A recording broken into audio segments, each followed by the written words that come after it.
दोस्तों, बांग्लादेश जैसे तत्वों को किस तरीके से ठीक करना है और ठिकाने लगाना है, ये बात भारत बहुत अच्छे से जानता है। आज भारत के पास इतना बड़ा कंट्रोल है बांग्लादेश है, जिससे आधे बांग्लादेश को हम अंधेरे में डुबा सकते हैं। जानकारी के लिए आपको बता दें कि भारत पिछले कई सालों से बांग्लादेश को बिजली निर्यात करता आ रहा है, जो बांग्लादेश की ऊर्जा ज़रूरतों का काफ़ी बड़ा हिस्सा पूरा करता है। और इसी बिजली के दम पर बांग्लादेश की तमाम इंडस्ट्रीज चल रही थी, जिससे बांग्लादेश दुनिया भर में अपना कपड़ा एक्सपोर्ट कर रहा था। और कपड़ा एक्सपोर्ट करने के लिए भी बांग्लादेश को भारत का सहारा लेना पड़ रहा था, क्योंकि बांग्लादेश में बनाए हुए कपड़ों को सीधे वो दुनिया तक एक्सपोर्ट नहीं कर पाता, क्योंकि उसके लिए इन्हें चाहिए होते हैं बड़े बड़े जहाज, बड़े बड़े पानी वाले जहाज, और उसके लिए वो भारत के आगे हाथ फैलाते थे। अभी तक भारत इनकी काफ़ी ज़्यादा मदद करता है। भारत अपने जहाज़ों से, अपने पानी वाले जहाज़ों से बांग्लादेश के कपड़ों को पूरी दुनिया में एक्सपोर्ट कर रहा था। लेकिन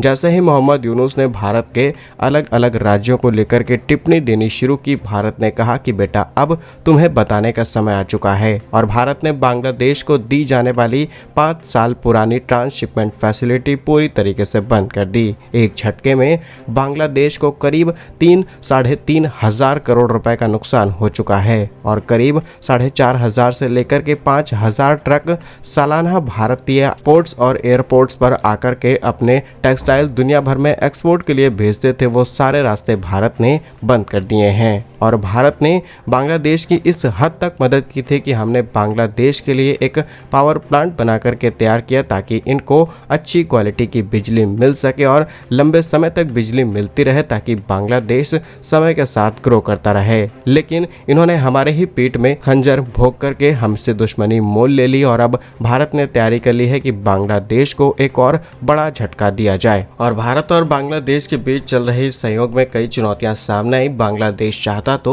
भारत के साथ मिलकर के दिक्कत का समाधान निकाला जा सकता था, जैसे कि भारत और बांग्लादेश के बीच में जो बकाया भुगतान था, इसे समय पर देते हुए बांग्लादेश बिजली और ज़्यादा खरीद सकता था। लेकिन बांग्लादेश ने ऐसा नहीं किया, और साल 2023 में बांग्लादेश का कर्ज बढ़ता चला गया, और इस समय ये कर्ज $1.5 अरब से भी ज़्यादा का है, जिसे बांग्लादेश वापस करने का नाम नहीं ले रहा। इसके बावजूद भी भारत पर अनाप शनाप टिप्पणियां की जा रही हैं। और ऐसा भी नहीं है कि भारत सिर्फ एक रास्ते से बांग्लादेश को बिजली दे रहा था। भारत ने 3 रास्ते अपनाए थे, ताकि आने वाले समय में बांग्लादेश को दिक्कत ना हो और एक आधी लाइन टूट भी जाए तब भी बांग्लादेश को बिजली मिलती रहे। पहले बहरामपुर भोरेमारा इंटरकनेक्शन की बात की जाए तो यह भारत और बांग्लादेश के बीच पहला हाई वोल्टेज डायरेक्ट कनेक्शन यानी HVDC कनेक्शन है।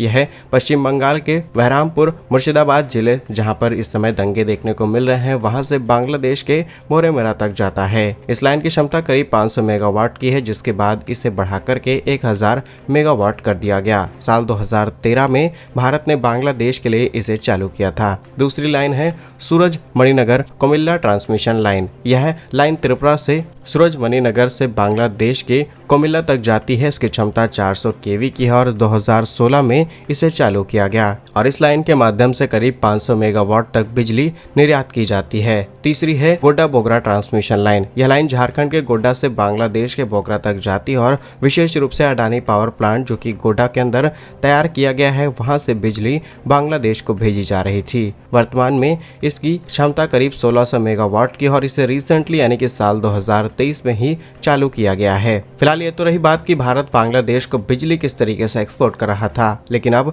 भारत ने तैयारी कर ली है कि जिन प्लांट्स के जरिए बांग्लादेश को बिजली जा रही थी, अब उन प्लांट्स को भारतीय ग्रिड के साथ कनेक्ट करते हुए बिजली देश के अंदर इस्तेमाल की जाए। फालतू में बांग्लादेश को बिजली भेजना ठीक नहीं है, क्योंकि ये पेमेंट भारत को नहीं कर पा रहे। भारत को बांग्लादेश से बिजली निर्यात करने में बकाया भुगतान की समस्या का सामना करना पड़ रहा है। रिपोर्ट्स के मुताबिक बकाया राशि नवंबर 2024 तक की बात की जाए तो बांग्लादेश पर अडानी ग्रुप का करीब 846 मिलियन अमेरिकी डॉलर यानी कि लगभग 7,100 करोड़ रुपए बकाया है। यह राशि बांग्लादेश पावर डेवलपमेंट बोर्ड की तरफ से भारत को नहीं दी गई। इसके अलावा 1 नवंबर 2024 को है अडानी पावर की तरफ से बांग्लादेश को भेजी जाने वाली बिजली की सप्लाई को आधी कर दी जाती है, जिसके बाद आपूर्ति 1400 मेगावाट से घटा करके 700 से 800 मेगावाट कर दी गई। इसके अलावा 7 नवंबर 2024 को एक तरीके से वार्निंग भी दी गई है बांग्लादेश को कि आप समय पर पेमेंट करें, नहीं तो पूरी सप्लाई काट दी जा सकती है। और अडानी पावर की तरफ से भारत के अंदर जिस पावर प्लांट को बना करके तैयार किया गया था, इसका उद्देश्य था कि यहाँ से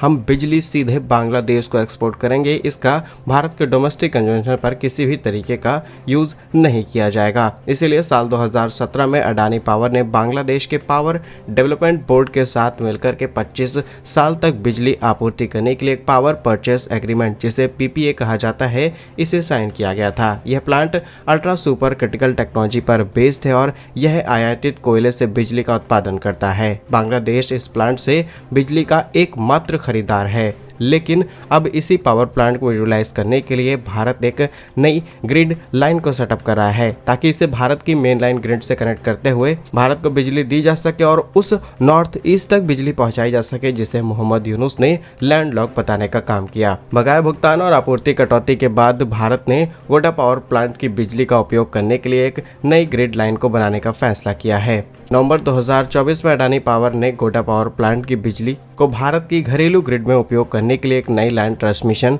को बनाने का फैसला कर लिया है। यह लोकेशन की बात की जाए तो नई ग्रिड झारखंड से भारत के ईस्टर्न रीजनल ग्रिड को जोड़ेगी। विशेष रूप से ओडिशा और पश्चिम बंगाल के क्षेत्रों को इससे कनेक्ट किया जाएगा और इस नई लाइन का उद्देश्य गोडा पावर प्लांट की 800 मेगावाट बिजली जो बांग्लादेश को आपूर्ति बंद है, उसका उपयोग किसी भी तरीके से नहीं किया जा रहा, तो उसको हम भारत में किस तरीके से इस्तेमाल करें, ये उसकी तैयारी है। पावर प्लांट्स के अंदर आप पावर प्रोडक्शन को बहुत हद तक कंट्रोल नहीं कर सकते हैं, क्योंकि ये पावर प्लांट भी ज्यादा बड़ा नहीं था। 1600 मेगावाट की कैपेसिटी, मतलब आप इसे फुल प्रोडक्शन पर ही ऑपरेट कर रहे थे और प्रोडक्शन को काफी हद तक 1000 मेगावाट तक लाया जा सकता है, पूरी तरीके से रिड्यूस नहीं किया सकता। और बिजली बहते पानी की तरह है कि अगर आपने उसे इस्तेमाल किया तो ठीक, नहीं तो वो वेस्ट हो जाएगी। ऐसा कोई मेथड नहीं है कि हम उस बिजली को कलेक्ट कर पाए। और इसीलिए कहा भी जाता है कि अगर आप अपने घर से 1-2 बल्ब कम जलाना शुरू करेंगे तो वो बिजली गांव के किसी कोने तक पहुंच जाएगी, क्योंकि ग्रिड के जरिए इस इलेक्ट्रिसिटी को मैनेज किया जाता है और लंबी दूरी तक आसानी से पहुंचाया जा सकता है। बट बात की जाए इस पावर प्लांट की, तो डेफिनेटली इससे लॉस हो रहा है अडानी ग्रुप को और इसी नुकसान की भरपाई के लिए एक नई ग्रिड पर ऑलरेडी हमने काम शुरू कर दिया है। लेकिन इसके बाद सवाल आता है कि अडानी ग्रुप कैसे अपनी वसूली करेगी जो बांग्लादेश के ऊपर पैसा बाकी है, क्योंकि इनका तो लगभग $1 बिलियन के आसपास पैसा बाकी है। लेकिन इसके बावजूद एनटीपीसी और तमाम पावर कंपनीज जिनके ग्रिड के नाम हमने आपको जिनकी कनेक्टिंग लाइन के बारे में हमने आपको पहले इन्फॉर्मेशन दी है, वो भी बांग्लादेश को अच्छे खासे अमाउंट में इलेक्ट्रिसिटी एक्सपोर्ट कर रही थी और 2 से $2.5 अरब की राशि बकाया है, जिसे बांग्लादेश वापस नहीं कर रहा। और जब आप कर्जदार हैं तो आपको सही सहमी से बात करना चाहिए, लेकिन आप अकड़ दिखा करके इस तरीके से बात करेंगे तो हम भी गुंडागर्दी पर उतर आएंगे। और अब भारत ने डिप्लोमेटिक प्रेशर भी बनाना शुरू कर दिया है बांग्लादेश पर कि किस तरीके से इस पैसे को भारत वापस लाया जाए, क्योंकि अगर बांग्लादेश से पैसा नहीं आएगा तो ये हमारी और आपकी जेब पर भारी पड़ने वाला है। क्योंकि बातचीत डिप्लोमेटिक हुई थी तो डिप्लोमेटिक तरीके से ही सॉल्यूशन निकाला जाएगा, और अगर नहीं होता है तो पावर कंपनीज को गवर्नमेंट ऑफ इंडिया की तरफ से पेमेंट करनी पड़ेगी, जिससे डेफिनेटली लोड हमारे आपके ऊपर आएगा। क्या कुछ कहना है आपका इस खबर पर कमेंट्स में जरूर बताइए। भारत कैसे ही वीडियोस पाने के लिए वीडियो को लाइक, चैनल को सब्सक्राइब जरूर कीजिए। वंदे मातरम, भारत माता की जय।